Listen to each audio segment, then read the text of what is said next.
Hi friends, నేను ఈరోజు చెప్పబోయే రెసిపీ ఏంటంటే బోటి అండి. బోటికి కావాల్సిన పదార్థాలు 4 ఉల్లిపాయలు తీసుకున్నాను.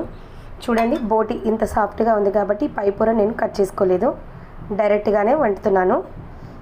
చికెన్ మాత్రం సపరేట్ తీసి పెట్టుకున్నాను, ఎందుకంటే ఇది బాగా ఉడికేసరికి కొవ్వులాగా ఆయిల్ బయటకు వస్తుంది, అందుకే ఇది సపరేట్గా పెట్టుకున్నాను. 4 ఉల్లిపాయలు నేను కట్ చేసుకుంటాను. ఇప్పుడు ఈ బోటిలోకి కట్ చేసి పెట్టుకున్న ఉల్లిపాయలు వేసి బాగా కడుక్కుంటానండి. నీచు వాసన అది రాకుండా ఉంటుంది. 2-3 సార్లు గట్టిగా పిసికి కడుక్కొని ఇలాంటి జల్లెట్లోకి వంపుకోవాలి, నీళ్ళు లేకుండా. చూడండి, వాటర్ అంతా వెళ్ళిపోతుంది. ఇప్పుడు ఈ కడిగిన బోటిని అంతా కుక్కర్లో వేసుకుంటానండి. ఇక ఇందులోకి కొంచెం పసుపు యాడ్ చేసుకొని మూత పెట్టి కుక్కర్లో పెట్టేసి స్టవ్ పైన పెట్టేస్తానండి. 5 విజిల్లు వచ్చిన తర్వాత నెక్స్ట్ ప్రాసెస్ ఏందో చెప్తాను.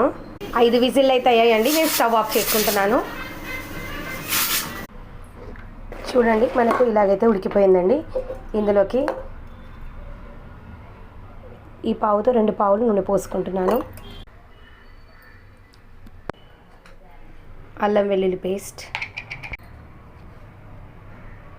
ఈ చెంచాతో 3 చెంచాల,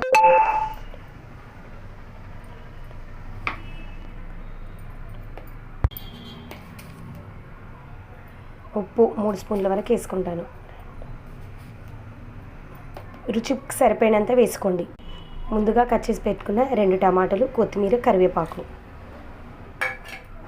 ముందుగా క్లీన్ చేసి పెట్టుకున్న చికెన్ పక్కకు పెట్టుకున్నాను కదండి, అది ఇప్పుడు వేస్తున్నాను. వేసి వీటన్నిటిని బాగా కలుపుకుంటాను. ఇలా కలుపుకున్న మిశ్రమాన్ని 4 విజిల్లు పోయి స్టవ్ పైన పెట్టామంటే కూర రెడీ అవుతుందండి. మళ్ళీ స్టవ్ ఆన్ చేసి 4 విజిల్లు పెట్టుకుంటాను. 6 విజిల్ అయితే కంప్లీట్ అయిపోయి నేను స్టవ్ ఆఫ్ చేసుకుంటున్నాను. 5 మినిట్స్ తర్వాత మూత తీస్తాను. చూడండి ఫ్రెండ్స్, మన బోటి కర్రీ అయితే రెడీ అయిపోయింది. ఇందులోకి ముందుగా దంచి పెట్టుకున్న సాజీరా, లవంగ, ఇలాచీ పొడిని వేసుకొని కలుపుకుంటాను. చూడండి, మీకు కొంచెం గ్రేవీ కావాలంటే కొద్దిగా వాటర్ వేసుకోండి ఉడికేటప్పుడు. పైనుంచి కొత్తిమీరతో గార్నిష్ చేసుకుంటాను. చూడండి ఫ్రెండ్స్, ఎంతో రుచికరమైన బోటి కూర రెడీ. ఇది చపాతీలోకైనా, బగారా రైస్లోకైనా, పూరీతోనైనా చాలా బాగుంటుందండి. ఎంత వంట రాని వాళ్ళైనా సరే ఈ రెసిపీని చాలా ఈజీగా చేయవచ్చు. నా ఛానల్ని తప్పకుండా సబ్స్క్రైబ్ చేస్తారని అనుకుంటున్నాను. Please subscribe. చల్లారే కొద్దీ కలర్ఫుల్గా ఉంటుందండి, కలర్ వస్తుంది. వేడి మీద కలర్ తెలియదు కదా, చల్లబడిన తర్వాత కలరింగ్ వస్తుంది.